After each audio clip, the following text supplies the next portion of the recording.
اب جب یہ سارے عالمین بنا دیے تو اب باری آئی حضرت انسان کی تخلیق کی۔ تو اللہ تعالیٰ نے اس اصول کو انسان کی تخلیق کے لیے بدل دیا تاکہ پتہ چل جائے کہ انسان باقیوں جیسا نہیں ہے، یہ اپنی انفرادیت میں ایک منفرد طور پر سامنے آ سکے۔ اب اصول کیا دیا؟ جب حضرت آدم کی تشکیل کی اور فرشتوں کو کہا کہ اسے سجدہ کرو تو ابلیس مکر گیا کہ نہیں کرتا، تو اللہ تعالیٰ نے اس سے جو گفتگو کی اس میں وہ قاعدہ بتایا کہ انسان کیسے منفرد ہے۔ یہ قرآن مجید کا سورہ نمبر 38 ہے، سورہ سعاد، اور اس کی آیت نمبر 75 میں فرمایا قال یا ابلیس ما منعک ان تسجد لما خلقت بیدی، فرمایا کیا ہو گیا ابلیس تمہیں، تو اس کو سجدہ نہیں کر رہا جس کو میں نے کن سے نہیں، میں نے دست قدرت سے تخلیق فرمایا ہے۔ تو اس کو دیکھ رہا یہ کیا بننے جا رہا ہے، اس کو نہ دیکھتا تو ہمارے دست قدرت کو دیکھا جسے ہم نے امر سے نہیں، حکم سے نہیں، خود اپنی محنت سے، اپنے دست قدرت سے بنایا، وہ شاہکار ہے جس کو ہمارے ہاتھ لگے ہیں، باقی ساری کائنات اور ہے، یہ کچھ اور ہے۔ تو یہاں اصول پتہ چلا کہ انسان کی تخلیق میں امر کن کو کار فرمانا فرمایا، بلکہ اس کی تخلیق میں خلقت بیدی، اللہ تعالیٰ کہتا ہے میرے اپنے ہاتھ اس کو لگے، اس کے ہاتھ اس کی قدرت کے لائے۔ اب جب یہ بن گیا، اب اس انسان کو اس نے کیونکہ عقل اور شعور کے گوشے اور زاویے دیے، اور منصوبہ کیا تھا، سورہ نمبر 2 آیت نمبر 30 میں اللہ پہلے کے منصوبہ ڈسکس کر چکا تھا فرشتوں کے سامنے کہ انی جاعل فی الارض خلیفہ، کہ زمین پر میں نے اپنا نائب بنانا ہے، اپنا خلیفہ بنانا ہے، اور بنانا کہاں پر ہے؟ زمین پر بنانا ہے۔ لیکن آدم کو بنا کر آدم سے حضرت حوا علیہ السلام کی تخلیق کی، اور پھر انہیں زمین پہ بھیجنے کی بجائے جنت میں رکھ دیا۔ تو یا اللہ تو نے خود تو فیصلہ کیا تھا، ڈیسیژن کیا تھا کہ میں انہیں زمین پر خلافت دوں گا، تو زمین پہ بھیجتا، دفتر زمین پہ بناتا، یہ جنت میں کیوں دفتر لگا دیا؟ اس نے کہا نادانو تمہیں پتہ ہے نا، جب کوئی بڑے افسر بھرتی ہوتے ہیں تو ڈائریکٹ وہ اپنے محاذوں پہ لڑنے کے لیے دفتروں میں نہیں جاتے، پہلے انہیں تربیتی اکیڈمیوں میں رکھ کر، کاکول میں رکھ کر ٹریننگ دی جاتی ہے۔ جب ٹریننگ مکمل ہو جائے، وہ اپنا کام سیکھ جائیں، وہ علم جس سے انہوں نے اپنا دفتر کا کام چلانا ہے، وہ تربیت جب حاصل کر لیں تو اس کے بعد انہیں ان کے آفسز میں منتقل کیا جاتا ہے۔ اب ہم نے بھیجنا آدم کو اور آدم کی اولاد کو دنیا میں ہی ہے، اس زمین پر ہے، لیکن ابھی کیونکہ مرحلہ تعلیم و تربیت کا تھا، ہمارے سکھانے کا تھا، تو سکھانے کے لیے پھر جو ٹریننگ سینٹر کو ہمیشہ سینٹر کہا جاتا ہے، سینٹر میں ٹریننگ کیمپ ہے جی، تو اس نے کہا ہمارا سینٹر ہماری قربت کی آغوش ہے، ہماری جنت ہے، اس لیے ہم نے ادھر ٹریننگ کیمپ بنایا ہے۔ جب ٹریننگ کیمپ میں حضرت آدم علیہ السلام کو رکھا تو ٹریننگ کیمپ تو بہت اچھا لگا آدم علیہ السلام کو اور حوا کو، اللہ کے لاڈ اور ناز بھی تھے وہاں پہ، تعلیم و تربیت بھی تھی، تو آدم نے وہاں خواہش کی مولا جائیں گے تو دنیا میں، لیکن دنیا سے پلٹ کر اگر یہی اکیڈمی ریٹائرمنٹ کے بعد بھی نا سینٹر کے پاس ہی بنگلے بنا کے بڑوں کو دیے جاتے ہیں، اگر ادھر اپنے پاس ہی رکھ تو اچھا نہیں ہوگا۔ اللہ نے کہا کوئی بات نہیں، آدم اصول اب اگلا دے دیتے ہیں، تو انہیں جانا زمین پر، قُلْ نَهْبِطُوا جَمِيعًا۔ اب یہ قرآن مجید کی سورہ نمبر 2 سورہ بقرہ آیت نمبر 38 سے یہ مضمون شروع ہوتا ہے، فرمایا قُلْ نَهْبِطُوا مِنْهَا جَمِيعًا، تم سارے زمین پہ چلے جاؤ۔ یہ بتایا کہ اب اگلی ساری ٹریننگ تیری نسلوں کی صرف زمین پر ہوگی، کیونکہ تیری تو پہلا افسر بننا تھا بشر کا، تو لہذا تجھے ہم نے اپنی قربت کی آغوش میں ایک مرد اور ایک خاتون، ایک سنگل یونٹی سے، انٹیٹی سے کام شروع کیا، تم چلے جاؤ قُلْ نَهْبِطُوا مِنْهَا جَمِيعًا، ساری نسلوں کو لے کے آدم زمین پہ چلا جا۔ لیکن اصول اب یہ ہے، نسلوں کو بتا دینا، آدم نے بھی کہا ہوگا یا اللہ اب جب بندہ اپنے دفتر میں جاتا ہے تو وہاں اس کو پھر ریفریشر کورس چاہیے ہوتے ہیں، نئی نئی ٹیکنالوجیز، نئی نئی ضرورتیں، نئی زمانے کے ساتھ چلنے کے ہتھیار، تو اس نے کہا کوئی بات نہیں آدم اب زمین پہ جا۔ اس کے بعد اصول اور قاعدہ یہ ہوگا کہ قُلْ نَهْبِطُوا جَمِيعًا فَإِمَّا يَأْتِيَنَّكُم مِّنِّي هُدًى، جس جس دور میں تیری نسل کو جس جس طرح کی رہنمائی اور علم چاہیے ہوگا، وہ علم حقیقت و عرفان ہر دور میں ہدایت بنا کر میں زمین پر فرشتوں کے ذریعے بھیجتا رہوں گا۔ فمن تبعنی، لیکن اپنی نسلوں کو بتا دینا، ان بیٹیوں کو بیٹوں کو بتا دینا، فمن تبعنی، جس نے اس کی اتباع کی جو ہم نے بھیجا، جو ان کے پیچھے چلا، جو ہمارا بھیجا ہوا نظام زندگی اور نظام علم و عرفان ہوگا، پھر ہمارا اصول اس کے لیے قاعدہ اور ہوگا، اور جو ہماری اس اتباع اس علم کے مطابق زندگی کو نہیں ڈھالے گا، اس کے لیے قاعدہ اور ہوگا۔ فمن تبعنی، جو ہماری اس ہدایت کے مطابق اپنی زندگیوں کو ڈھالے گا تو ان کو پھر سنا دینا ہمارا فرمان، وہ دنیا میں رہیں تب بھی، قبر میں رہیں تب بھی، حشر میں آئیں گے تب بھی، فلا خوف علیہم ولا ہم یحزنون، ہم انہیں کسی عالم میں بھی نہ خوف کا شکار ہونے دیں گے، نہ غم کو ان کے قریب آنے دیں گے۔ اور ہاں، دوسرا اصول دوسروں لوگوں کے لیے یہ ہے جو ہماری ہدایت کو فالو نہیں کریں گے، ان کے لیے والذین کفروا وکذبوا بآیاتنا اولئک اصحاب النار، یہ جو پہلے والے ہیں یہ تیرے نقش قدم پہ چلیں گے اور میری ہدایت کو فالو کریں گے تو میں ان کو دوبارہ اس جنت والے کیمپ میں لے آؤں گا، ہمیشہ کی ریزیڈنس و بنگلے ادھر دوں گا، لیکن میرا وعدہ صرف ان سے ہے فمن تبعنی، لیکن والذین کذبوا وکفروا وکذبوا بآیاتنا، ہماری آیات، ہمارا علم وحی جو ان کی طرف جائے گا، جو اس سے راہ فرار اختیار کریں گے، اپنی مرضی کے علم کے پیچھے چلیں گے، ہماری وحی کو فالو نہیں کریں گے، اس کو جھٹلا دیں گے، تو سن لے آدم، ہم نے آج ہی فیصلہ کر لیا ہے، اولئک اصحاب النار، یہ اہل دوزخ ہوں گے، ہم فیہا خالدون، انہیں ہمیشہ ادھر ہی رہنا ہوگا۔ قرب والے کون ہیں، بود والے کون ہیں، یہ ڈیسیژن کر کے قرآن مجید میں ہمارے سامنے بھی رکھ دیا۔ اب حضرت آدم علیہ السلام زمین پر آ گئے، زمین کا نظام چلنا شروع ہوا، انبیاء کے سلسلے شروع ہوئے، خواتین و حضرات، ہر دور کے انسان کی ضرورتیں زمانے کے مطابق بدلتی چلی گئیں۔ اب ہر ضرورت کو پورا کرنے کے لیے انسان کو علم چاہیے تھا۔ اب یہاں سے علم کی دو بنیادی اقسام، دونوں علم دین ہیں مگر دونوں اقسام ذہن میں رکھنا، ایک طبعی عصری زمانے کی ضرورتیں ہر زمانے کے مطابق پوری کرنے کا علم، یہ انسان کی ضرورت ہے، اور دوسرا ایمانیات، اخلاقیات اور آخرت کے لیے ایک اسپیسیفک علم۔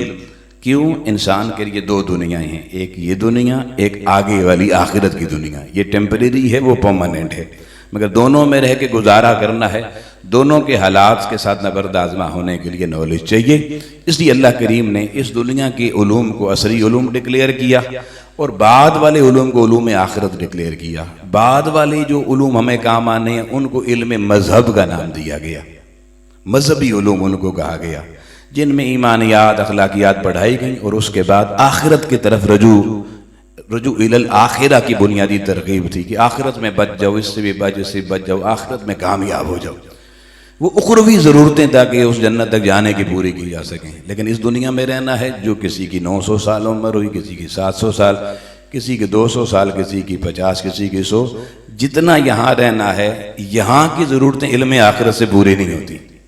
اس کے لیے اللہ نے کہا میں تمہیں ہر دور کی انبیاء کو اس زمانے کی ضرورت کا علم بھی عطا فرماؤں گا اور بعد والے زمانے کی ضرورت کا علم بھی عطا فرماؤں گا۔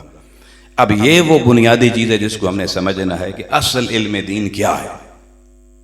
اب حضرت آدم علیہ السلام آ گئے، اب حضرت آدم کو جس علم کی ضرورت پڑی وہ بازاروں میں تجارت کا علم نہیں تھا، وہ انڈسٹری چلانے کا علم نہیں تھا، وہ دنیا کو معاشی پالیسی دینے کا علم نہیں تھا، کیونکہ ابھی دنیا تھی نہیں، آدم اور چند اس کی اولاد تھی۔ آدم کی ضرورت تھی کہ وہ نسل انسانیت کو بتائے کہ اللہ نے یہ جو عالم بنائے ہیں، اس میں انسان کے لیے جو چیزیں رکھی ہیں ان کے نام کیا ہیں۔ علم الاسماء آدم کی ضرورت تھا، آدم نے جس کو جو نام دیا وہی نام نسل نے اڈاپٹ کیا۔ آج ہمیں پتہ ہے کس پودے کو کیا کہنا ہے، کس کیڑے کو کیا کہنا ہے، زمین و آسمان کی ڈیفرنٹ چیزوں کو کیا کہنا ہے۔ تو اس کے لیے علم الاسماء کی ضرورت تھی. تو اللہ تعالیٰ نے قرآن مجید سورہ نمبر 2 آیت نمبر 31 میں یہ علم جو دنیا میں آدم کی اور آدم کے زمانے کی ضرورت ہے یہ عطا فرما کے کہا وَعَلَّمَ آدَمَ الْأَسْمَاءَ كُلَّهَا. آدم کو ہم نے علم الاسماء ہر چیز کے ناموں کا علم عطا فرما دیا. اب یہ اس دور کی عصری زمانے کی ضرورت تھی. آدم نے علم حاصل کیا تو علم الاسماء یعنی لینگویجز کا علم یہ علم دین بن گیا, علم وحی بن گیا. اس کے بعد دیکھیں زمانہ بدلتا رہا, دور آ گیا حضرت داؤد علیہ السلام کا. اب حضرت داؤد علیہ السلام کے دور میں ظلم نے شورش کی, جبر نے شورش کی, دنیا میں ظالم آ گئے, جابر آ گئے, کہیں بخت نصر آ گیا, کہیں جالوت آ گیا. اب ان کو گرانا تھا, ظلم کو مٹانا تھا, اور اس دور میں ریاست کو اللہ کے قانون کے مطابق چلانا تھا. اس دور کے لیے دستور چاہیے تھا کہ بھائی ظالموں کو شکست کیسے دینی ہے, جابروں کو گرانا کیسے ہے. لیکن ظالموں کے پاس بڑی جدید منجنیقیں تھیں. اس دور کی میزائل ٹیکنالوجی کہہ لیں, وہ پتھر بھی دیکھیں ہوا میں اڑتے ہوئے آتے جناب آگے لگتے تھے. اس دور کی جناب انہوں نے اپنی ٹیکنالوجیز بنائی تھی. تو اب ضرورت تھا کہ اس دور کی ضرورت کے مطابق سیدنا داؤد علیہ السلام کو اللہ تعالیٰ اس سے بہتر ٹیکنالوجی دیتا, تاکہ دفاعی نظام ان کے پاس ایسا تھا کہ ظالموں کے حملے پسپا ہوتے, اور دفاع اتنا مضبوط ہوتا, سٹرونگ ڈیفنس ہوتا کہ ظالم اس خاک میں مل جاتے اور حق کا پرچم بلند ہوتا. تو آئیے قرآن مجید کو سٹڈی کیجئے. سورہ نمبر 21 سورہ انبیاء ہے, آیت نمبر 80 کو پڑھیے. اللہ پاک فرماتا ہے حضرت داؤد علیہ السلام کے بارے میں وَعَلَّمْنَاهُ صَنْعَةَ لَبُوسٍ لَكُمْ لِتُحْصِنَكُم مِّن بَأْسِكُمْ فَهَلْ أَنتُمْ شَاكِرُونَ. اللہ فرماتا ہے ہم نے داؤد علیہ السلام کو اپنے ڈیفنس کے لیے کہ دشمن حملہ کرے اپنے آپ کو بچانا کیسے ہے, اس ٹیکنالوجی کا علم جس کا تعلق میدان حرب سے تھا, دشمن سے مقابلے سے تھا, کہ دشمن کے مقابلے میں اہل حق سٹرونگ کیسے ہوں, ان کے پاس ڈیفینسو سسٹم کتنا, اٹیکنگ سسٹم کتنا اچھا ہو. ہم نے اس صنعت جنگ کا علم اپنے بندے حضرت داؤد علیہ السلام کو عطا فرما دیا. آج جیسے اینٹی ایئر کرافٹ سسٹم اور اینٹی جامنگ سسٹم دنیا پر آ رہی ہے, اس کے سب سے پہلے موجد اللہ کی وحی سے حضرت داؤد علیہ السلام بنے. اب دیکھیں کہ اس علم کی ضرورت تھی. اس کے بعد دیکھیں وہی جالوت, وہی بخت نصر, ان سے مقابلے ہوئے, اور حضرت داؤد علیہ السلام نے خود سب سے پہلے جالوت کے مقابلے میں اس ٹیکنالوجی کو استعمال کیا. اس سے سب لوگ ڈرتے تھے, مقابلے میں نہیں جاتے تھے, اور اللہ نے حضرت داؤد علیہ السلام کو فتح دے کر قرآن کی زینت کی آیت بنا کے بتایا. ہر دور کے ہمارے اہل حق اور انبیاء کسی دور کے عصری تقاضوں کے علم سے پیچھے نہیں رہتے, زمانے کی ضرورتوں میں سب سے آگے حق والے ہوتے ہیں. اور جب زمانے کی عصری علوم میں حق والے سب سے آگے رہیں گے, حق کا پرچم کائنات میں سب سے اونچا رہے گا. یہ دیکھیں اصول دے دیا. پھر یہ جو علم صنعت اللبوس لکم ہے, یہ کسی صرف نحو کا علم نہیں ہے. یہ دیکھیں جنگی میدان اور ٹیکنالوجیز کا علم ہے, اور آج امت کا جو حال ہے ان ٹیکنالوجی سے محروم ہونے کا وہ نتیجہ آپ کے سامنے. پھر آگے چلیے, حضرت داؤد علیہ السلام کے بعد آپ کی نسل میں آپ کے بیٹے سلیمان علیہ السلام کا دور آ گیا. سلیمان علیہ السلام کو بھی اللہ نے علم عطا کیا. قرآن مجید کی سورہ نمل پڑھیے, سورہ نمبر 27 ہے, آیت نمبر 16 کو پڑھیے. اللہ تعالیٰ فرماتا ہے, اللہ تعالیٰ نے حضرت سلیمان کو جو علم دیا وہ خود انسانیت سے مخاطب ہو کر فرماتے ہیں کہ یا ایھا الناس, اے لوگو, علمناہ منطق الطائر وَأُوتِينَ مِن كُلِّ شَيْءٍ. اللہ تعالیٰ نے مجھے ہر شے اور بالخصوص پرندوں کی لینگویجز کا, ان کی بولیوں کا علم عطا فرما دی, کیونکہ ان کی حکومت کا سکہ باقی مخلوقات پر بھی تھا. تو اللہ تعالیٰ نے اوتینا من کل شیء, ہر شے کی بولی سمجھنا, یہ علم, ہر چیز کی لینگویج کو سمجھنا, یہ علم اللہ نے حضرت سلیمان علیہ السلام کو عطا فرما دیا. تو ساری کائنات کی ہر زبان سیکھنا یہ بھی ایک نبی کی سنت بن گیا. غیروں کا علم تو کوئی بھی نہیں رہا, سارے اپنوں کے علم کے ہاتھے میں آتے کہ ہر دور کی عصری ضرورت پوری ہوتی چلی گئی. حضرت خضر علیہ السلام آ گئے. اب اللہ نے دنیا کو ایک اصول دینا تھا کہ عہدے میں بڑا شخص بھی علم کے لیے عہدے سے کم بندے کے پاس جا سکتا ہے. حضرت موسیٰ کلیم اللہ کو دربار خضر میں جانا تھا علم کی تحصیل کے لیے، تو اب موسیٰ خود کلیم اللہ تھے، بڑے بڑے کلام جانتے تھے، بڑا بڑا علم و عرفان جانتے تھے، پوری کتاب توریت علم کی ان پر اوپر وحی خدا بن کے اتر چکی تھی۔ اب چاہیے تھا کہ ذرا اگلے درجے کا کوئی عالم ہوتا جس سے وہ جو ان کو مانیٹر کرتا۔ لہذا پڑھیے قرآن مجید کی سورہ نمبر 18 سورہ کاف آیت نمبر 65۔ اللہ پاک فرماتا ہے کہ موسیٰ اور یوشع چلے فوجدا عبدا من عبادنا، انہوں نے میرے بندے خاص کو پھر ایک جگہ پر پا لیا، جس بندے کا تعارف اللہ تعالیٰ کہتا ہے علمناہ من لدنا علما، ہم نے حضرت خضر علیہ السلام کو اب عام اصلی علم نہیں عطا فرمایا جس کو لکھا جا سکے، جس کو پڑھا جا سکے۔ موسیٰ آلریڈی یہ علم رکھتا تھا، فرمایا ہم نے اپنے بندے خضر علیہ السلام کو اللہ کے علم غیب میں سے براہ راست قلب پہ اترنے والا علم لدنی عطا فرما دیا، اپنے خزانہ غیب کا علم۔ تو پتہ چلا اللہ اپنا علم غیب بھی بندوں کو عطا فرماتا ہے، اور یہ حضرت داؤد علیہ السلام حضرت خضر علیہ السلام کو ملا، اور اللہ نے خود قرآن مجید میں بتا دیا۔ یوں احباب گرامی حضرت عیسیٰ علیہ السلام کا دور آتا ہے، اللہ نے انہیں پھر اور کمال کا علم دیا کہ زندوں کو مردہ تو سارے بنا سکتے ہیں گولی مار کے، کسی مردے کو زندہ کیسے کرنا ہے یہ علم عیسیٰ علیہ السلام کو عطا فرما دیا۔ وَأُحْيِي الْمَوْتَ بِإِذْنِ اللَّهِ، اللہ نے اپنے علم کا اذن خاص دے دیا، کہا جا عیسیٰ تیرے پاس اذن دیتا ہوں، اب مریض آئیں گے، میڈیکل سائنس کا تمہیں علم دیتا ہوں کہ کوئی ابریہ الاکمہ والابرص، کوئی برس کا مریض ہو، کسی کی آنکھ میں کوئی مسئلہ کیٹرک کا ہو، فرمایا تجھے وہ علم دے دیا، تجھے وہ میڈیکل دے دی۔ اللہ نے اپنی عطا سے جس کی طرف نظر کرتا چلا جائے گا، جس کی سائیکالوجی کو اپنے سامنے رکھ کر جس مرض کی جیسے شفا چاہے گا، ہم نے شفاؤں کا علم بھی تیرے حوالے کر دیا۔ کہیں میکینیکل انجینئرنگ کا علم اللہ تعالیٰ نے حضرت ذوالقرنین علیہ السلام کو عطا کیا۔ پڑھیے قرآن مجید کی سورہ نمبر 18 اور آیت نمبر 96۔ حضرت ذوالقرنین ایک پہاڑوں کی وادی میں گئے، وہاں کی قوم ملی، وہ کہنے لگی حضرت قرآن نے بتایا، وہ اور حضرت ذوالقرنین ایک دوسرے کی زبان بھی نہیں سمجھتے تھے، لیکن پھر اللہ نے انہیں توفیق دی، انہوں نے کوئی زبان اشاروں سے جس طریقے سے بھی سمجھی، تو اس قوم نے اپنا رونا رویا۔ ایک عصری علوم میں وہ قوم پیچھے تھی، وہ اس کی ضرورت تھی اس زمانے کی، اور وہ ضرورت کیا تھی کہ یاجوج ماجوج کی قوم پہاڑوں میں رہتی تھی، وہ نکلتی تھی تو جیسے بھیڑیا بکری کو شکار کر کے کھا جاتا ہے، اس طریقے سے اس یاجوج ماجوج کی قوم نے انسانوں کو کھا لیتے تھے، تو بچے اٹھا کے لے جاتے تھے۔ اس قوم نے رونا رایا، ماؤں کو پتا ہے کہ بچہ کوئی چیز اٹھا کے لے جائے، کیا گزرتی ہے ان کے اوپر۔ انہوں نے کہا حضرت آپ آج کے دور میں اللہ کے نیک بندے ہیں، بادشاہ ہیں ہمارے، مہربانی کریں ہمیں یاجوج ماجوج سے بچائیں، جتنے پیسے چاہیے ہم آپ کو دے دیں گے۔ مشکل کام نہ ہو رہا ہو تو بندہ پیسے دینے کے لیے تیار ہو جاتا ہے، یہ پہلی قوموں کا بھی طریقہ تھا۔ لیکن حضرت ذوالقرنین نے کہا نہیں، میرے پاس اللہ کا دیا ہوا بہت کچھ ہے، پیسے سنبھال کے رکھو، اس کے لیے یاجوج ماجوج کی دیوار بنانی پڑے گی، تمہیں میرے ساتھ مل کے کام کرنا پڑے گا، مل کے کام کرنے ہیں۔ وہ کام انہوں نے کیا کیا، کس سنت کا کام کیا، اللہ نے کون سا علم انہیں دیا، آپ قرآن مجید کی آیت میں پڑھیے۔ وہ کہتے ہیں چلو کام شروع کرتے ہیں، وَآتُونِي زُبُرَ الْحَدِيدِ، پہلے انہوں نے لوہے کے بڑے بڑے تختے بنائے، لوہے کے میکینیکل انجینئرنگ سے ریلیٹڈ نالج ہے۔ وہ جب بن گئے تو انہوں نے کہا لے آؤ پہ اٹھا کے میں اب اس کو رکھتا ہوں دیوار بنانے کے لیے، لوہے کے تختے قرآن کہتا رکھ دیے۔ جب رکھ دیے تو انہوں نے کہا بھائی اب یہ کیونکہ رکھ دیے گے تو اب ایسے کرو، قال انفخوا، اب آپ نے پھونکنیاں لے لو اور اس میں پھونکنیاں چلاؤ تاکہ زور زور کی ہوا چلے، اور ادھر سے آگ لگائی تاکہ وہ لوہا گرم ہو، لوہا گرم ہو کے لوہا پگھلنا شروع ہو گیا، حتی اذا جاءہ نار، حتی کہ وہ آگ بن گیا۔ اب جب آگ بن جاتا ہے لوہا تو پگھل کے جدھر مروڑے مڑ جاتا ہے، جو ٹانکا لگانا چاہے لگ جاتا ہے۔ ویلڈنگ پلانٹ انہوں نے پھونکنیوں سے بنا دیے، اور یوں لوہے کی وہ سلیں ساری انہوں نے ویلڈ کر کے اس سے ایک دیوار تو بنا دی۔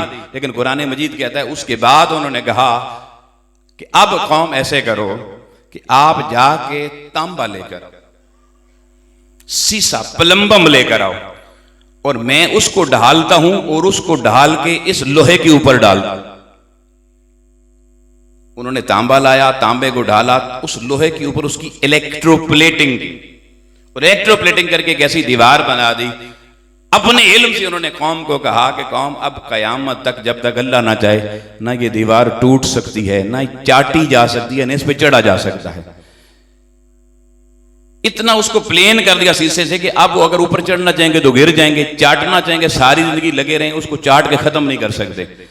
اب اس دوسرا یہ کہ لوہے کو زنگ میں نہیں لگے گا، الیکٹرو پلیٹنگ ہو گئی ہے۔ تو یہ سارا علم جو آج کیمسٹری کے اندر رسٹنگ آف آئرن کیوں ہوتی ہے، اس کو کیسے بچایا جا سکتا ہے، اور electroplating of plumbum over iron کیسی ہوتی ہے، جو آج کیمسٹری کے اندر ایف ایس سی کے لیول سے لے کر ماسٹر لیول تک یہ علم بچوں کو پڑھایا جاتا ہے۔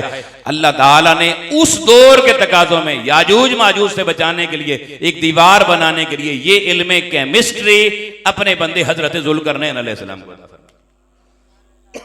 اور ان سارے علوم کا ذکر قرآن مجید میں ہے، کیونکہ وہ آخری جملہ میں نے نہیں پڑھا قرآن سے، قال افرغ علی قطرہ، انہوں نے کہا اب آپ لے آؤ قطرہ، تانبا لے آؤ، میں اس کو پگھلا کے اس کی الیکٹرو پلیٹنگ کر دوں۔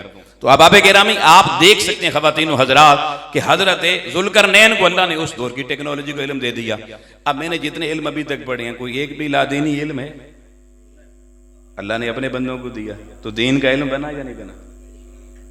اب ہم اگر یہ علم کوئی کیمسٹری ہمارا بچہ پڑھے تو ہم کہتے ہیں دینی علم کیوں نہیں پڑھ رہے، اس کا مطلب ہم اس کو دینی علم نہیں مانتے تو قرآن کی آیتوں کا انکار ہو گیا یا نہیں ہو گیا؟ تو پتہ چلا ہمارا قرآن پہ ایمان ہی مکمل نہیں ہوتا جب تک ہم عصری علوم پر بھی ایمان نہ لائیں۔ یہ بھی قرآن کا ہر علم دہلیز قرآن پر آ کر سجدہ ریز ہے، کیونکہ قرآن ماخذ العلم ہے، مصدر العلم ہے۔ جو قرآن کے دروازے پر آئے گا ہر علم اسے یہاں سے نکلتا ہوا نظر آئے گا، وہ میتھمیٹکس کا علم ہی کیوں نہ ہو، وہ فزکس کا علم کیوں نہ ہو۔ اب آبے گرامی ابھی آگے چلیے، مگر میں اس سے پہلے آپ کو لانا چاہتا ہوں یہ سلسلہ چلتے چلتے رحمت عالم، نور مجسم، ختم الرسل، شفیع معظم صلی اللہ علیہ وسلم آپ تشریف لے کر آ گئے، آپ کا دور نبوت شروع ہو گیا۔ اب علم دینے کی باری آئی آمنہ کے لال زہرا کے بابا کو، تو اللہ کریم نے آؤ لوگوں پہلے دور کی ضرورتوں میں کسی نبی کی نبوت کا زمانہ 50 سال تھا، 10 سال تھا، 1 سال تھا، 100 سال تھا، 700 سال تھا، اتنا علم دیا کہ اس زمانے کی ضرورت پوری ہو سکے۔ اب وہ آ گیا جس کے لیے زمانے کی قیدیں ختم ہو گئیں، اب ہر زمانہ میرے حضور کا۔ اب صرف کیمسٹری نہیں، اب صرف بایولوجی نہیں، اب ساری کائنات کے علوم چاہیے تھے، قیامت تک اس دور میں چلنا تھا۔ اللہ نے کہا سونیا اب ہم نے علم رکھ کے کرنا بھی کیا ہے، تیرے بعد آنا کسی نے نہیں، ہمارا علم جانا کسی کے پاس نہیں، اصول کے بناتے ہیں۔ قرآن مجید کی سورہ نمبر 4 آیت نمبر 113 پڑھیے، جیلم حوالوں کا علاقہ ہے، حوالہ دینا بڑا ضروری ہوتا ہے۔ سورہ نمبر 4 آیت نمبر 113 پڑھیے، فرمایا سونیا وَعَلَّمَكَ مَا لَمْ تَكُنْ تَعْلَمْ، کائنات میں جو جو علم ہم نے رکھا ہے سارے علم اٹھاتے ہیں تیری گود میں ڈال دیں،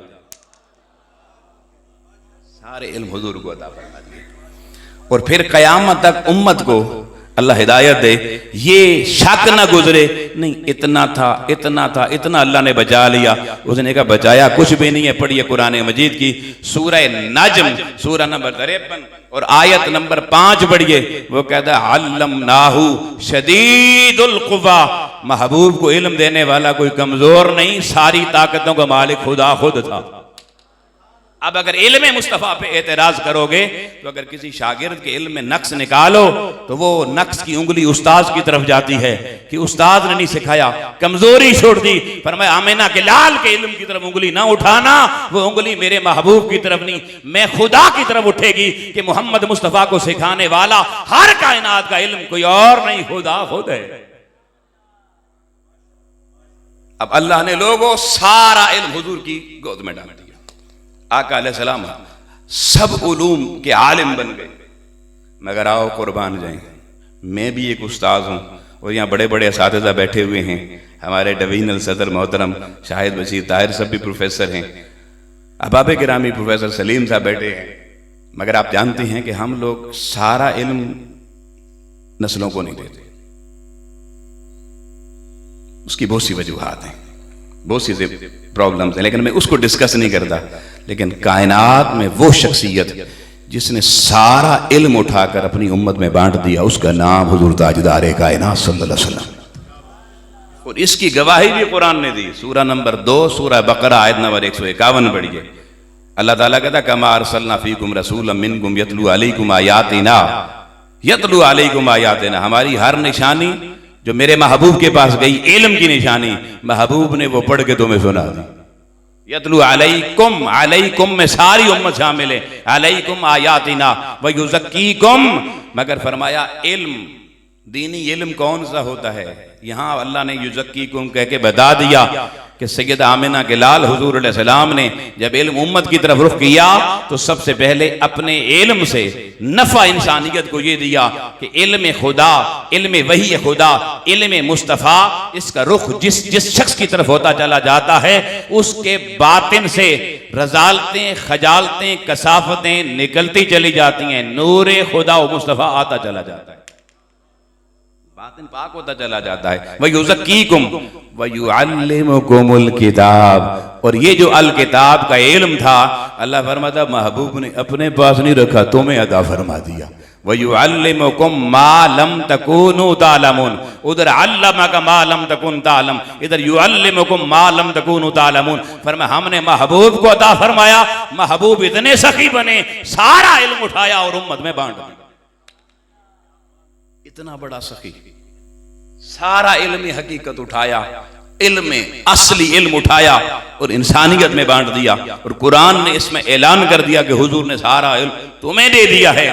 اب آپ گرامی وہ سارا علم وحی خدا جس کا مخزن و منبع یہ اللہ کا قرآن تھا، یہ حضور علیہ السلام کی بارگاہ تک پہنچا، حضور نے ایک بھی لفظ نہیں چھپایا، ایک بھی علم نہیں چھپایا، سارا امت کو عطا فرما کے کہا امت آ جاؤ اس کتاب ہدایت سے جڑ جاؤ، یہ علم کا اصل سورس تمہارے پاس آ گیا ہے، اب فمن تبعنی ہدایا فلا خوف علیہم ولا هم یحزنون، آؤ مصطفیٰ نے تمہیں تمہارے خوف دور کرنے کا علاج بھی دے دیا، اگر اس کتاب سے ٹیکنالوجی حاصل کر کے اصلی علوم چاہیے یا اخروی علم چاہیے دونوں تمہیں اسی ایک کتاب سے ملیں گے، اور اگر اس کو رہنما بنا کر ان علوم کو اپنے اپنے زمانے کی ضرورتوں کے مطابق حاصل کرتے رہو گے، نہ امریکہ سے مار کھاؤ گے، نہ اسرائیل سے مار کھاؤ گے، نہ دنیا کی معاشی IMF سے مار کھاؤ گے۔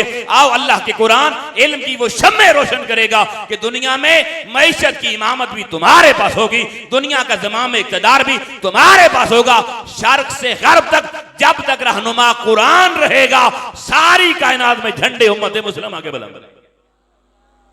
اور پھر ایسا ہی رہا 1200 سال تک ساری امت کی حکمرانی اہل ایمان کے پاس رہی، پھر اہل ایمان کو کہا بھی بہت حکومت کر لی ہے، بہت دنیا ہمارے دروازوں پہ آ گئی ہے، ہم بیکاری کیوں نہ بنے، بیکاری بننے کا شوق پیدا ہوا، اس کتاب کے ٹکڑے بکھرے کیے اور اس سے صرف ایک علم لینا شروع کیا جس کا نام میں نے کہا علم الآخرہ، اگلے جہان کا علم حاصل کرو جی بس قرآن مجید سے، اگلا جہان اچھا ہو جائے، قبر ٹھنڈی ہو جائے، حشر ٹھنڈی ہو جائے، دنیا جتنی گرم مرضی رہے۔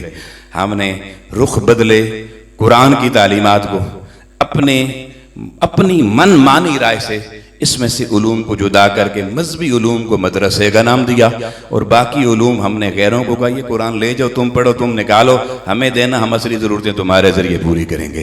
ہم نے باقی کو دین کا نام نہیں دیا۔ ہمارا کوئی بچہ میتھمیٹکس میں MSc کرے، آپ اس کو کبھی کہتے ہیں اس نے دین کا علم حاصل کیا؟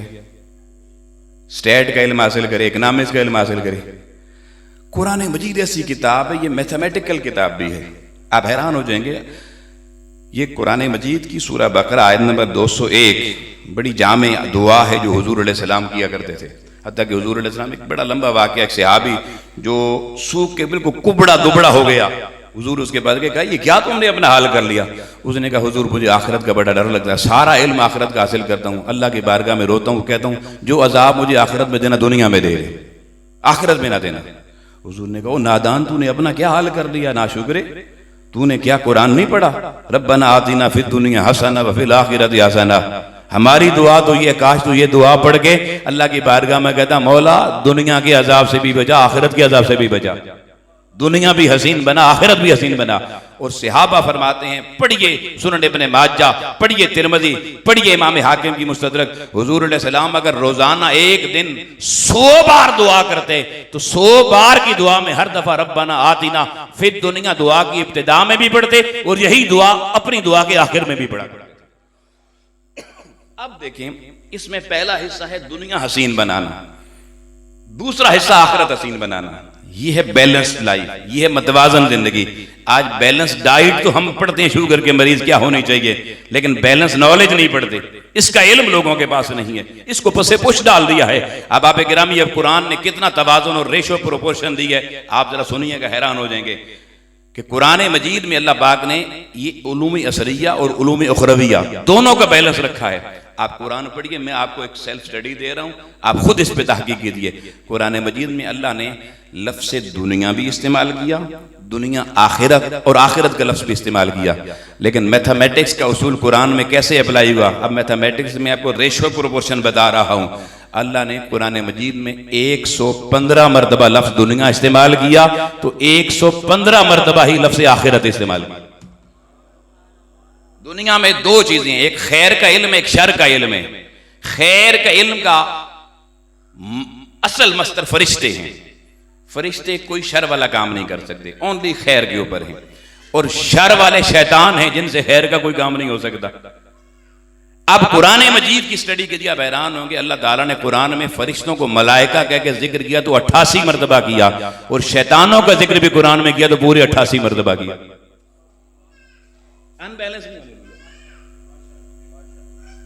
اب آپ گرامی، آپ آگے چلیے، یہ تو ایک طویل فہرست ہے اس طرح کی ریشو پروپورشن کی، مگر میں اس کی آخری بات آپ کو بتا رہا ہوں۔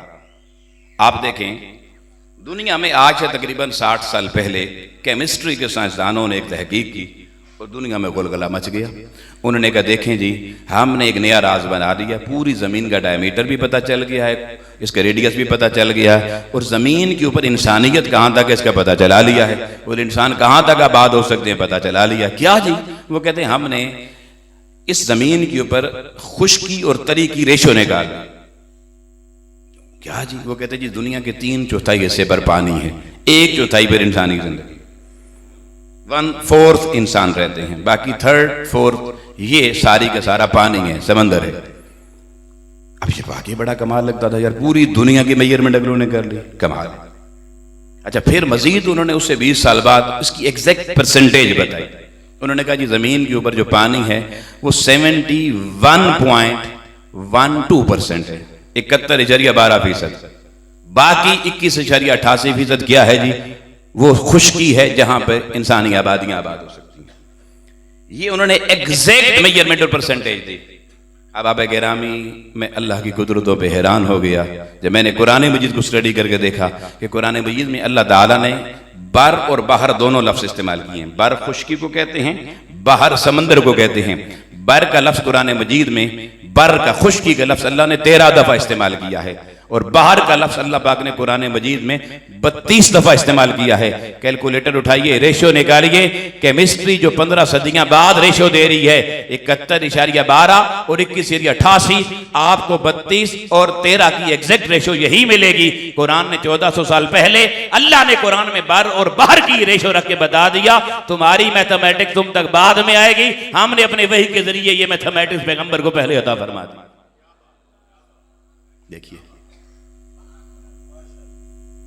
مگر احباب، اللہ نے سارا علم دامن مصطفیٰ میں رکھا، حضور نے سخی بن کے سارا علم ہمیں عطا فرما دیا، اور آج مسلمان ہے جو قرآن پڑھنا نہیں چاہتا۔ کتنے اس حال میں ایسے بیٹھے ہیں جنہوں نے پچھلے پورے سال میں ایک بار بھی قرآن نہیں پڑھا۔ ہاں ہم پڑھتے ہیں لیکن مرنے کا انتظار کرتے ہیں، کوئی مر جائے تو پھر پڑھیں۔ یعنی وہ میں نے کہا نا، آخرت کی حوالے سے ہم نے اس کو صرف آخرت کے ساتھ جوڑا ہے، دنیا کے ساتھ جوڑا ہی نہیں ہے۔ دنیا کے لیے ہم نے باقی علوم پڑھنے ہیں سارے۔ اب اس طرف بھی میں آتا ہوں، آپ دیکھیں، اب علم حقیقی 2 صورتوں میں چشمہ پھوٹا قرآن سے۔ ایک قرآن مجید میں جو مصدر علم ہے، اللہ نے دنیا اور آخرت کا جامع علم جمع کر دیا۔ پھر اس قرآن مجید کے جو اصول اور پرنسپل ہے اس سے ڈرائیو نالج کیا گیا، انسان نے اپنی عقل سے کیا، اور انسانی عقل کی حیرت دیکھیے۔ وہ کہتے ہیں جی کہ نہیں، قرآن میں کیسے سارا علم جمع ہو سکتا ہے؟ یہ بھی سوال مستشرقین کرتے ہیں، تو سن لیجئے۔ یہ حدیث آپ نے زندگی میں بہت دفعہ سنی ہوگی کہ حضور علیہ السلام نے فرمایا کہ اللہ تعالیٰ نے ساری سابقہ آسمانی کتابوں اور کائنات کا علم، اس کا نچوڑ اور خلاصہ اللہ پاک نے قرآن میں رکھا۔ قرآن کا نچوڑ اللہ پاک نے قرآن مجید کی سورہ فاتحہ میں رکھا. سورہ فاتحہ کا سارا علم اللہ نے اٹھا کے پھر سورہ فاتحہ کی بسم اللہ الرحمن الرحیم میں رکھا. بسم اللہ الرحمن الرحیم کا سارا علم اٹھا کے بسم اللہ کی با میں رکھا اور فرمایا مولا علی راوی ہیں فرماتے ہیں وہ نقطۂ با میں مولا علی ہوں. تو دنیا نے کہا جی کہ دیکھیں کہانیاں کرواتے ہیں. جہلم سے لفظ کہانیاں بڑا چلا ہے. ویسے یہ کہانیاں کرواتے ہیں, یہ کیسے ممکن ہے؟ علم ایک بسم اللہ الرحمن الرحیم میں سارا علم کیسے سما سکتا ہے؟ احباب گرامی آج کے دور میں یہ چیز بھی اللہ نے دنیا کو دکھا دی. کیسے؟ الیکٹران مائکروسکوپ آ گئی اور اس سے انسانی سیل کا مطالعہ ہوا. انسانی سیل کتنی چھوٹی چیز ہے, آپ کی 100 آنکھیں بھی جڑ جائیں نہیں دیکھ سکتی. اس کے لیے مائکروسکوپ چاہیے اور الیکٹران لیول کی مائکروسکوپ چاہیے. جب اس مائکروسکوپ سے سیل کو دیکھا تو پتہ چلا انسانی سیل کے اندر کئی کائناتیں آباد ہیں. لیکن میں جو سب سے اہم کائنات اس میں سے نکال کے بتانا چاہتا ہوں, انسانی سیل کے سینٹر میں اس کا نیوکلیس ہے, باہر سائٹوپلازم کے سمندر ہے ایک سیل کے اندر. اور سیل کتنا چھوٹا ہے کہ اگر آپ ایک پینسل کا ڈاٹ لگائیں تو ایک ڈاٹ جو پینسل کا لگتا ہے اس ڈاٹ کے اندر اتنی جگہ پر تقریباً 2479 سیل پائے جاتے ہیں. پھر سیل کے اندر ایٹمز ہیں اور کیمسٹری بتاتی ہے کہ ایک سیل میں ایٹمز کی تعداد, ایک سیل میں ایٹم کی تعداد 100 ٹریلین ہوتی ہے. اور ٹریلین کیسے کہتے ہیں؟ ایک لکھیں ساتھ 19 زیرو ڈالیں, 19 زیرو تو ایک ٹریلین بنتا ہے, ایک ٹریلین. اور یہ 100 ٹریلین سیل ایٹم صرف ایک سیل میں پائے جاتے ہیں. اس اتنے چھوٹے سیل کا نیوکلیس, اس نیوکلیس کے اندر ایک مادہ جس کو deoxyribonucleic acid D N A کہتے ہیں, اس ڈی این اے کے اندر اللہ پاک نے وہ کوڈز رکھے ہیں جو انسان کی ساری زندگی کی کہانی جن پر اللہ نے لکھی. ساری زندگی کی کہانی, بچہ پیدا ہوگا کیسے ہوگا, اس کے بعد ایک ایک دن کی کہانی لکھی ہوئی ہے. اس نے اس دن میں کیا کرنا ہے, پھر بڑے ہو کے اس کو بیماریاں کون سی لگنی ہیں, اس کی نشو و نما گروتھ کیسی ہونی ہے, اس کی اپنی پروڈکشن کیسی ہونی ہے, اس سے ری پروڈکشن کیسے ہونی ہے, کون سی ایسی بیماریاں ہیں جو اس نے اگلی نسل کو منتقل کرنی ہے. ساری زندگی کی پیدائش سے لے کر موت تک کی کہانی ایک ایک کوڈ سائنسدان ان کوڈ کرتے چلے جا رہے ہیں. انسان کا رنگ کیا ہوگا, قد کیا ہوگا, کون سے سیل ڈومیننٹ ہوں گے, کون سے اگلی نسل میں ریسیسو ہوں گے, ایچ اینڈ ایوری تھنگ کتاب کی طرح لکھی ہوئی ہے. کس میں؟ ایک سیل کے اس جینیاتی مادے جو اس کے سینٹر میں پایا جاتا ہے. اب آبے گرامی سائنسدان ورطہ حیرت میں چلے گئے کہ جو کائنات پیدا کرنے والی ذات ایک سیل کے کروڑویں حصے میں ایک ایٹم کے اوپر انسان کی 100 سال ہو یا 500 سال کی ساری زندگی کی کتاب لکھ سکتا ہے, وہ رب بسم اللہ الرحمن الرحیم میں سارا علم کیوں نہیں لکھ سکتا؟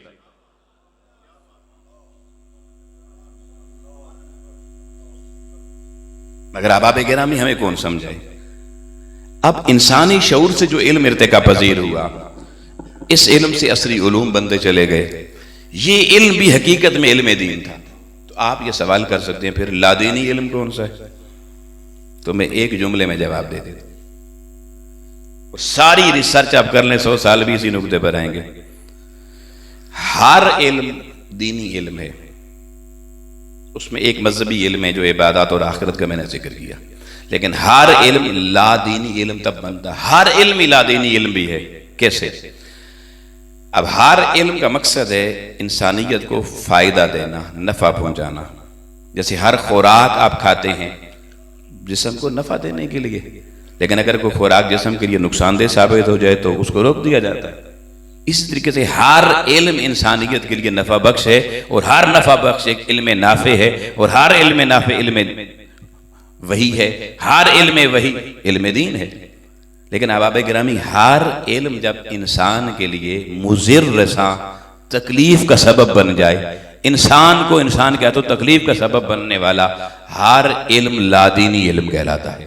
وہ علم چاہے مدرسے میں ہو, چاہے کالج میں ہو, چاہے مسجد کے ممبر پر ہو یا عام مجلس میں ہو. دیکھیں نا, ممبر پہ بیٹھ کے بھی لوگوں کی تکلیف کا بندوبست کیا جائے, وہ علم بھی اس وقت غیر نفع بخش بن کے لادینی علم بن جاتا ہے. لیکن اگر کوئی مندر میں بیٹھ کر بھی انسان کے لیے نفع کی بات کرے, کوئی عیسائیوں کے چرچ میں جا کر بھی انسانیت کے نفع کی بات کرے, تو وہ علم دین بن جاتا ہے. اس تصور کو سمجھیں کہ ہم اب دیکھیں، میں اس کا حوالہ آپ کو حضور کی بارگاہ سے دیتا ہوں. سنن ابن ماجہ پڑھیے 250 نمبر حدیث پڑھیے، 251 نمبر پڑھیے. حضور کی دو دعائیں ہیں جی، ذرا دعائیں دیکھیں. پہلی 250 نمبر حدیث میں حضور کی دعا ہے اللہم انی اعوذ بک من علم لا ینفع. اللہ مصطفیٰ کو ہر اس علم سے پناہ عطا فرمانا جو علم نفع بخش نہ ہو. اگلی حدیث نمبر 251 میں آ جائیں. حضور علیہ السلام دعا فرما رہے ہیں کہ اللہم انفعنی بما علمتنی وعلمنی بما ینفعنی وزدنی علما والحمدللہ علی کل حال. فرمایا یا اللہ جو علم تو نے مجھے سکھا دیا ہے اسے نفع بخش بنا دے، اور جو تو نے سکھانا ہے وہی سکھانا جو اس میں نفع ہے. اور اے اللہ پھر اس نفع بخش والے علم کو حضور کہہ رہے ہیں یا اللہ میرے لیے بڑھاتے رہنا اور مجھے ہر حال میں اپنی حمد کی توفیق عطا فرمانا.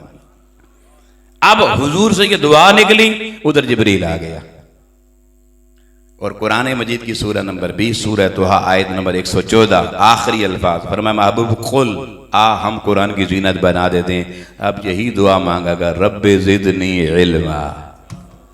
انا اعطیناک الکوثر کا مصداق میرے محبوب کی ذات پیغمبر علیہ السلام، جس کو اللہ کہتا ہے میں نے ہر کثرت کا خزانہ دامن مصطفیٰ میں جمع کر دیا ہے. مگر ادھر اللہ کہتا ہے محبوب ایک چیز ایسی ہے اس میں کثرت کے خزانے بھی قلت ہی رہتے ہیں. کبھی نہ سمجھے میرا علم بڑھ گیا ہے، کبھی نہ کہیں میں بڑا عالم بن گیا ہوں، کبھی نہ کہیں میرے سامنے کون ہے جو بیٹھ سکے. نہیں، مصطفیٰ کو بتا کر امت کو پیغام دے دیا رب زدنی علما. علم جتنا بھی ہو وہ تھوڑا ہی رہتا ہے اور رب سے اس کی اضافے کی دعا کرتے رہنا. مگر اب آپ گرامی یہاں میں بڑے نازک مرحلے پر لے آیا ہوں. اب صحیح بخاری میں لے کے چلتا ہوں، دو حدیث آپ کی نظر کرنا چاہتا ہوں. حدیث نمبر 71 پہ آ جائیں. آقا علیہ السلام نے فرمایا من یرید اللہ بہ خیر یفقہہ فی الدین. اللہ تعالیٰ جس کا بھلا چاہتا ہے اسے دین کی فقاہت، دین کی فصاحت، دین کی بلاغت کا علم دے دیتا ہے. اب وہ دین کا علم کیا میں بتا چکا ہوں. اللہ جس کا بھلا چاہتا ہے یعنی اسے وہ علم دیتا ہے جس علم سے وہ انسانوں کے لیے نفع بخش بن جاتا ہے. اور فرمایا وَإِنَّمَا أَنَا قَاسِمٌ، ہر نفع بخش علم کو تقسیم کرنے والا میں مصطفیٰ ہوں. وَاللَّهُ يُعْطِي عطا کرنے والا میرا خدا. ہر نفع بخش علم دینے والا اللہ ہے، کائنات میں تقسیم کرنے والا سیدہ زہرا کا بابا محمد رسول اللہ ہے. یہ 71 نمبر حدیث صحیح بخاری شریف کی. اسی بخاری شریف کی حدیث نمبر 100 میں آ جائیے. اور یہ حدیث جو 100 نمبر پہ ہے یہ صحیح مسلم میں بھی 2673 نمبر پر انٹرنیشنل نمبر. کون سا جی؟ International number. اور 6796 اس کا بیروت کا نمبر. دونوں نمبر بتا دیے تاکہ یہ بھی مغالطہ نہ رہے. اور یہ حدیث بڑی سننے والی ہے. امام الانبیاء علیہ السلام نے فرمایا ان اللہ لا يقبض العلم انتزاعا ينتزعه من العباد، کہ اللہ تعالیٰ علم کو لوگوں سے چھینے گا نہیں. اب بڑی توجہ طلب، میں بڑے اہم جملے یہاں سے میں نے آگے پیغام کی طرف بڑھنا ہے. اللہ تعالیٰ اس طرح علم کو نہیں اٹھائے گا کہ لوگوں سے چھین لے گا، بلکہ وَلَٰكِن يَقْبِضُ الْعِلْمَ بِقَبْضِ الْعُلَمَاءِ، بلکہ اللہ پاک ان اہل علم کو جو انسانیت کو نفع بخش علم دینے والے ہوں گے ان کو دھرتی سے آہستہ آہستہ اٹھا لے گا. پھر ہر شخص مفادات کے علم پہ چلا جائے گا، خود غرضیوں کے علم پہ چلا جائے گا. مجھے اس سے کتنی سیلری ملے گی میں وہ علم حاصل کروں گا، کس سے اپنی ذات اور نسلوں کو زیادہ چمکاؤں گا، بس اپنی ذات کے خول میں بند ہو جائے گا. اصل تعمیر انسانیت کا علم والے انسان اللہ تعالیٰ کہتا میں انہیں اٹھا لوں گا. وَلَٰكِن يَقْبِضُ الْعِلْمَ بِقَبْضِ الْعُلَمَاءِ حَتَّى، اب وہ جملہ ہے لوگو جس میں روحیں تڑپ جاتی ہیں. سنیے دربار مصطفیٰ کی خیرات آپ کو دے رہا ہوں. آقا کہہ رہے ہیں حتی لم یبقی عالمن، حتیٰ کہ ایک ایسا وقت آئے گا کہ زمین پر ایک بھی نفع بخش علم دینے والا عالم نہیں بچے گا. اور پھر کیا ہوگا؟ پھر یہ ہوگا کہ جب لم یبقی عالما، جب کوئی علم نہیں رہے گا تو لوگ ان لوگوں کو اپنا رہنما اور استاد بنائیں گے جو جہلا ہوں گے، جن کے پاس علم نہیں ہوگا. پھر جب لوگ رئیس ان کو بنائیں گے جو جاہل ہوں گے.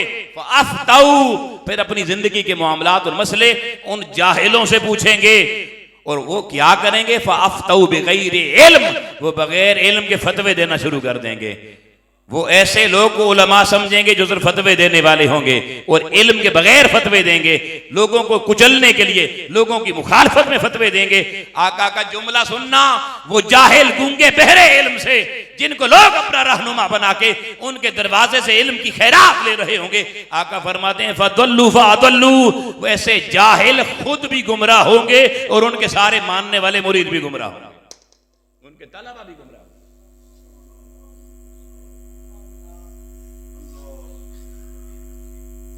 اب آپ گرامی، آج اس دور کی کچھ علامتیں نظر آنا شروع ہو گئی ہیں. لوگوں نے ایسے لوگوں کو رہنما بنا لیا ہے، لاکھوں کی تعداد میں لوگ ایسے لوگوں کے پیروکار ہیں جن کے ہر بات کو علم خدا اور حدیث سمجھ رہے ہیں، آخری علم کی کڑی سمجھ رہے ہیں، اور انہوں نے زندگی میں ایک بھی علم کی کتاب باقاعدہ کسی استاد سے شاید نہ پڑھی، اور خود بھی گمراہ اور امت کو بھی گمراہ. انہیں کبھی کس میں عیب نظر آتا ہے، کبھی کس میں عیب نظر آتا ہے. انہوں نے وہ ہستیاں جن کے دروازے، جن کے قدموں کی دھول سے علم نکلتا تھا، ان پہ بھی اعتراض کیے ہیں. آؤ ہم اس بدبختی اور قہر مذلت کے دور میں داخل ہو رہے ہیں. مگر آؤ دوستان محترم، دوسری طرف وہ میں بات کر رہا تھا کہ کہتے ہیں کہ سارا علم ایک بسم اللہ میں کیسے آ سکتا ہے. آؤ اس دور میں میرے پاس ایک ایسی دلیل ہے کہ آپ کی عقلیں بھی حیران ہو جائیں گی، وہ لوگ جو ابھی منہاج القرآن سے آشنا نہیں ہیں. آؤ دوستان محترم، یہ زمانہ نبی کریم علیہ السلام کے زمانے کے 1500 سال بعد کا تقریباً زمانہ ہے ظاہری. مگر آج اللہ تعالیٰ نے اس قرآن میں کتنے علوم ہیں، کون کون سا علم ہے، یہ علوم کتنے قرآن رکھتا ہے، یہ تو ہم ایگزیکٹ نہیں بتا سکتے. مگر 14 صدیاں بعد مصطفیٰ کریم کا ایک ادنا سا سپاہی، ایک ادنا سا دین مصطفیٰ کا طالب علم، آؤ لوگوں، اس پاکستان میں جنگ کی سرزمین سے اٹھ کے لاہور آتا ہے اور پنجاب یونیورسٹی سے پڑھنے کے بعد دہلیز قرآن پہ بیٹھتا ہے، حضور شہنشاہ بغداد کی توجہات کے توسل سے قرآن کھولتا ہے، اس پہ غور و فکر کر کے علم کی عنوان نکالتا ہے، علم کے مضامین نکالتا ہے. اور جب اس شخص کی قلم رکتی ہے تو قرآن مجید سے نکلنے والے علوم کے عنوانات کے نام 5000 بن جاتے ہیں. وہ انسائیکلوپیڈیا قرآن کا نام دیتا ہے اور کہتا آؤ دہلیز قرآن پہ میں تمہیں بتاتا ہوں یہ کتنا علم ہے، وہی خدا کتنا بڑا ماخذ علم ہے. تمہیں کیمسٹری چاہیے ہو تو تمہیں قرآن سے ملے گی، تمہیں میتھمیٹکس اور الجبرا چاہیے ہو تو قرآن سے ملے گا، تمہیں جغرافیہ شماریات کا علم چاہیے ہو تو قرآن سے ملے گا، تمہیں لینگویجز کا علم چاہیے ہو تو تمہیں قرآن سے ملے گا. کائنات میں جیولوجی ہو، آرکیولوجی ہو، جینیٹکس ہو، بائیو سائنسز ہو، باٹنی ہو، زوالوجی ہو، سارے علوم تمہیں دروازہ قرآن پہ ملیں گے. تمہارے ذہن میں جس علم کا بھی سوال پیدا ہو، یہ علم کہاں سے آیا، تم انسائیکلوپیڈیا قرآن کھولو، اس عنوان پہ جاؤ، کھولو، قرآن کی آیتیں لکھ کر چمکتی ہوئی تمہیں نظر آئیں گی. آؤ 14 صدیاں بعد جب ہر دور کے انسان کی استطاعت کم ہو رہی ہے، عقل کمزور ہو رہی ہے، اگر شیخ الاسلام ڈاکٹر محمد طاہر القادری جیسا میرے مصطفیٰ کا ایک ادنا غلام قرآن مجید سے 5000 علوم نکال کر امت کو دے سکتا ہے تو خود ذات خدا نے اور ذات مصطفیٰ نے اس کتاب حق کے اندر کتنی علوم بیان ہے.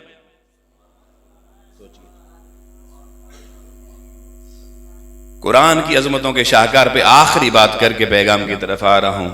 ویسے 7 بج چکے ہیں لیکن آج اتوار ہے، میرا خیال ہے کوئی اتنی جلدی تو نہیں ہے، لیکن پھر بھی ہم کلوز کرتے ہیں. اب آپ گرامی، جرمنی کا ایک طبیب ہے اور وہ ٹرین میں سفر کر رہا ہے، اس کے ساتھ ایک مسلمان بیٹھا ہوا ہے. اس نے پوچھا آپ نے اپنے ہاتھ میں کون سی کتاب اٹھائی ہوئی ہے؟ اس نے کہا جی میرے پاس قرآن کی ٹرانسلیشن ہے. اس نے کہا کہ یار اچھا وہ جو طبیب ہے بچپن سے اس کو نا مسلمانوں سے نفرت سکھائی گئی ہے. تو اس نے الرجی کو کہا یہ مجھے دو یار، میں دیکھو تم کیا پڑھ رہے ہو، سفر نہیں گزر رہا، بور ہو رہا ہوں. اس نے وہ کتاب دے دی، اس نے پڑھنا شروع کر دیا.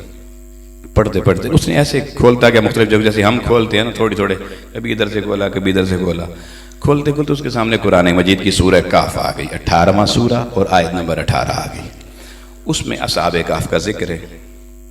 اس نے جناب وہ پڑھنا شروع کیا تو اس آیت کے دوسرے حصے میں پہنچا تو وہاں جملہ لکھا ہوا تھا وَنُقَلِّبُهُمْ ذَاتَ الْيَمِينِ وَذَاتَ الشِّمَالِ وَقَلْبُهُمْ بَاسِطٌ ذِرَاعَيْهِ بِالْوَسْوِيرِ، کہ وہ جو اصحاب کہف تھے ان کی کچھ عرصے بعد اللہ کروٹیں بدل دیتا تھا اور کتا چوکھٹ پہ نہ پاؤں جما کے اگلے لیٹا ہوا تھا، اس کی کروٹ اللہ نہیں بدلتا تھا۔ اس نے کہا یار یہ وہ نقطہ ہے جس میں مسلمانوں کو کہہ سکتا ہوں تمہارا علم غلط ہے، اس لیے کہ قرآن اس سے آگے بڑا لکھا ہوا 309 سال تک اصحاب کہف زندہ رہے، کتا بھی زندہ رہا۔ اس نے کہا اگر 309 سال تک یہ بھی زندہ وہ بھی زندہ، ان کی کروٹیں اگر بدلنا ضروری ہے تو کتے کی بھی ضروری تھا، اور اگر کتے کی ضروری نہیں تھا تو پھر ان کی بھی ضروری نہیں تھا۔ تو ایک کی کروٹ اللہ نے بدلی، دوسرے کی نہیں بدلی۔ یہاں اس نے کہا دیکھیں آپس میں اختلاف ہے، میں اس کے اوپر کتاب لکھوں گا اور دنیا کو بتاؤں گا تحقیق سے کہ قرآن ٹھیک کتاب نہیں ہے۔ اس نے بہانے سے اس بندے کو کہا یار یہ ٹرانسلیشن مجھے دے دو، میری ضرورت ہے۔ اس نے کہا لے جاؤ۔ وہ تھا بہت بڑا سائنٹسٹ بایو کا، لیب بنائی ہوئی تھی، ریسرچ اسکالر اس کے بیٹھتے تھے۔ وہ جا کے بیٹھا اپنی لیب میں اپنے ساتھیوں کے ساتھ، وہ ریسرچ شروع کی۔ ریسرچ کرتے کرتے اس نے سب سے پہلے کہا میں اس پہ پہلے تو سرچ کروں نا کہ واقعی حقیقت کیا ہے۔ اس نے انسانی جلد کا مطالعہ شروع کیا، سکن۔ اس نے دیکھا کہ انسانی سکن کی 15 لیئرز ہوتی ہیں، 15 لیئرز۔ ان کے اندر کے اس نے مادے جب دیکھے تو اس میں جو مادے پائے جاتے ہیں ان کا پی ایچ لیول اس نے دیکھا تو وہ سارے ایسیڈک نیوٹرینٹس تھے جن کا پی ایچ لیول 4.7 سے 5.7 کے ان بیٹوین تھا ان لیئرز کا۔ اور یہ ایسڈ کی نیچر یہ ہوتی ہے کہ اگر ایک کروٹ پہ یوں رکھیں، ایک جلد سکین ایک جگہ پہ پڑی رہے تو ایسڈ ایک جگہ رکنے کی وجہ سے وہاں سے نا جلد کو پگھلانا شروع کر دیتا ہے اور جلد گلنا شروع ہو جاتی ہے اور ہارڈ ہو کے اس میں سے سمیل آنا شروع ہو جاتی ہے۔ سمیل آنا اس لیے دیکھیں جو لوگ ہیموپلیجا یا فالج کے مریض بن جاتے ہیں، گھر میں سنبھالنے والا کوئی نہ ایک کروٹ بھی پڑے رہیں پورا دن تو ان کی ادھر سے یہ جلد پتھر کی طرح سخت ہوتی ہے جلد، پھر ان کے وجود سے بو آنا شروع ہو جاتی ہے، زندہ انسان سے بو آنا شروع ہو جاتی ہے۔ اس کی وجہ یہ پی ایچ لیول کی وجہ سے ہوتا ہے۔ یہ اس نے ریسرچ کی اور اس نقطے کو پہنچ گیا کہ زندہ انسان کو لیٹتے ہوئے کروٹ بدلنے کی ضرورت پڑتی ہے اور کروٹ بدلنی پڑتی ہے، اور کروٹ نہ بدلیں تو کبھی کبھی وہ حصے مفلوج بھی ہو جاتے ہیں۔ اس نے اس کے بعد کتا لیا اور کتے کی سکن کے اوپر ریسرچ کی اور ایک طویل عرصہ لگا کے اس نے کتے کی سکن کے بارے میں فائنڈنگ یہ پائی کہ کتے کی جلد میں صرف 3 یا 5 لیئر پائی جاتی ہیں، لیکن اس کے اندر کا جو مادہ ہوتا ہے اس کا پی ایچ لیول جب اس نے دیکھا تو وہ ایسڈک نہیں تھا، وہ الکلائن تھا۔ الکلی اساس جو ہوتے ہیں اور ان کا پی ایچ لیول 6.2 سے 7.5 تک تھا، جس میں کسی طرح کی ایسیڈسٹی کا شبہ نہیں تھا۔ اس نے دیکھا الکلائن، پھر اس نے الکلائن نیچر کو جب پڑھا تو الکلائن مادوں کی نیچر یہ ہوتی ہے کہ اگر انسان یا کوئی بھی مخلوق زندہ ہو اور الکلائن اس کی اگر یہ سکن ہو تو الکلائن سکن 1000 سال بھی ایک ہی کروٹ پہ پڑی رہے تو وہ نہ سخت ہوتی ہے، نہ جامد ہوتی ہے، نہ گلتی ہے، نہ سڑتی ہے اور ہمیشہ محفوظ رہتی ہے۔ اس نے جب یہ دونوں ریسرچ اس کے سامنے آئی، احباب گرامی قرآن کی ٹرانسلیشن تھی اور جرمن طبیب کا سر اس ٹرانسلیشن پہ پڑا ہوا تھا، شاگرد دیکھ رہے تھے استاد رو رہا ہے، پوچھنے لگے استاد جی ہو کیا گیا ہے آپ کو، کیوں رو رہے ہیں؟ اس نے کہا اللہ کی عزت کی قسم، مجھے پیدا کرنے والے کی عزت کی قسم، مجھے ساری زندگی جس دین سے نفرت سکھائی گئی، جس کتاب سے نفرت سکھائی گئی، اس کتاب میں وہ راز موجود ہیں جو کسی کائنات کے لوگوں کو نہیں پتا ہے۔ میں نے یہ فائنڈنگ پالی ہے، اس قرآن میں لکھا ہوا یہ مضمون کہ کتے کی کروٹ بدلنا ضروری نہ تھی، وہ زندگی میں زندہ رہ سکتا تھا بغیر کروٹ بدلے، مگر اصحاب کہف کی زندگی کے لیے کروٹ بدلنا ضروری تھی۔ یہ کیونکہ کسی انسان کی کتاب نہیں، یہ آلمائٹی گاڈ کی کتاب ہے۔ زمین پر اصل ٹیکسٹ آف آلمائٹی اللہ اگر موجود ہے تو قرآن ہے۔ وہ کہنے لگا میں اس سچے رب کی بھی شہادت دیتا ہوں کہ وہ واقعی اکیلا پیدا کرنے والا ہے، اس محمد کی حقانیت کا بھی اعلان کرتا ہوں۔ کہنے لگا اللہ کی عزت کی قسم قرآن بھی سچا، قرآن بیان کرنے والا محمد بھی سچا، محمد کا خدا بھی سچا۔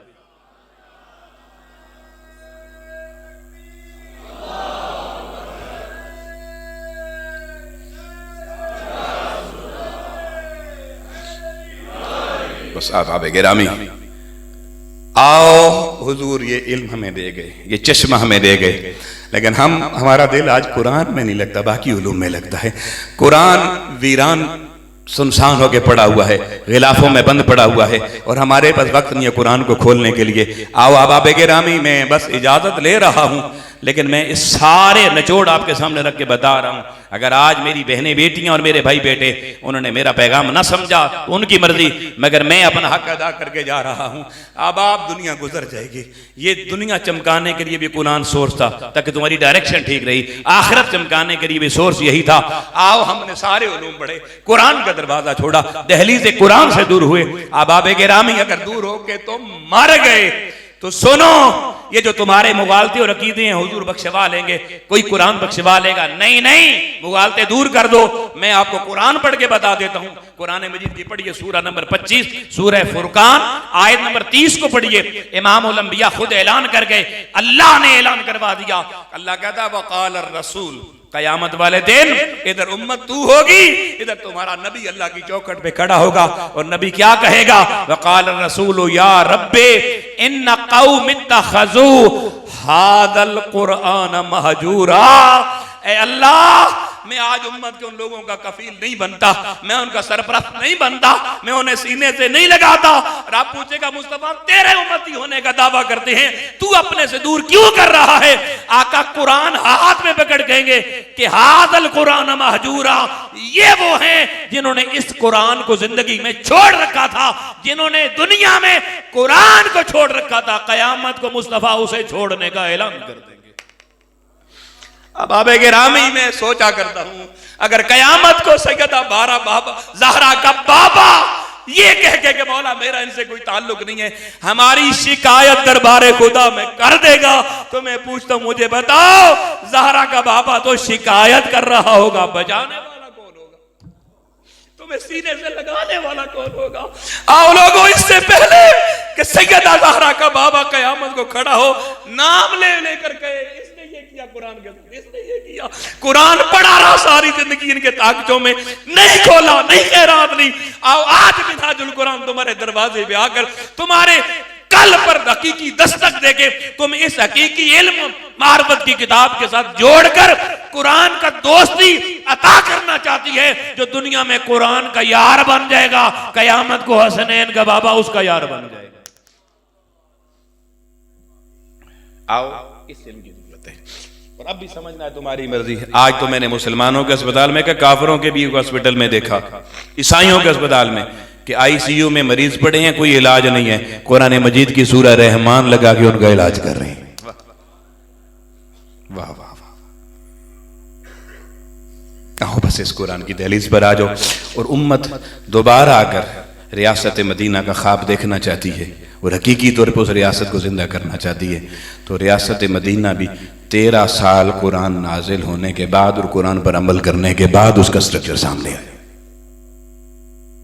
تحریک منہاج القرآن مصطفی نظام معاشرے کو دینا چاہتی ہے based on the knowledge of Quran, اور اس دور میں دیکھیں اس قرآن کے علم کو حاصل کرنے کے جتنے ٹولز ہیں، چاہے مدرسے کی شکل میں ہو، درسیات کی شکل میں ہو، عصری علوم کی شکل میں ہو، آن لائن کورسز کی شکل میں ہو، مراکز علم کی شکل میں ہو، دراسات عرفان اور قرآن کی شکل میں ہو، یہ سارے ٹولز اگر ایک فورم میں آپ کو جمع نظر آئیں گے تو تحریک منہاج القرآن کے فورم پر میں آپ کو دعوت دے رہا ہوں۔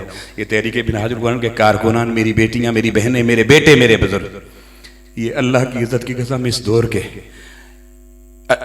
کے دنیا کے اوپر چلتے پھرتے جنتی لوگ ہیں، جو حضور نے فرمایا من اخبرت قدماہ فی سبیل اللہ، اللہ کی راہ میں جس کے قدموں پہ زمین کی گرد اور مٹی پڑتی ہے، حرمہ اللہ علی النار، اللہ ان قدموں پہ جہنم کی آگ حرام کر دیتا ہے۔ 907 نمبر حدیث ہے۔ اب آپ گرامی، اس لیے ان لوگوں کی عظمت کو پہچانو جو آپ کو صبح صبح اٹھا کر اس دروازے تک کے گلے قرآن کی دہلیز پہ بٹھایا، ان کی قدر کرو، ان کے ساتھ چلو، اس مشن کی رفاقت کی دعوت دیتا ہوں، جو لوگ رفیق نہیں اس کے باضابطہ رفیق بنے، تاکہ مل کے اس چراغ کو ہم جلائیں۔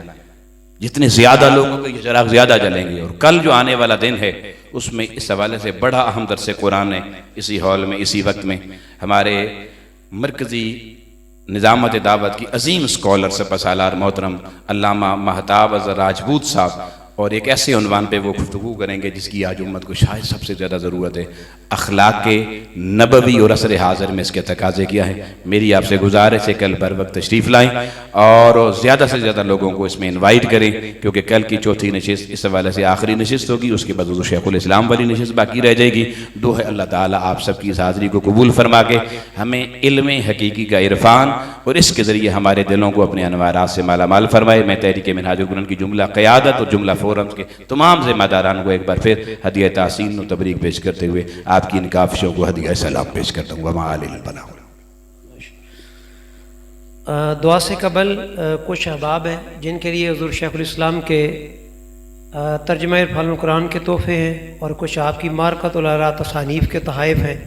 میں ان احباب کے نام لے لیتا ہوں، وہ تھوڑی دیر 5-7 منٹ کے لیے تشریف رکھیں گے، اور باقی اب آپ دعا کے بعد جانا چاہیں تو چلے جائیں، اگر اتوار ہے چھٹی ہے تو اس طریقے میں بیٹھنا چاہیں تو 10 منٹ مزید بیٹھیں۔ محترم ڈاکٹر عبدالحفیظ منہاج صاحب، محترم حاجی خالد صاحب، چودھری شہزاد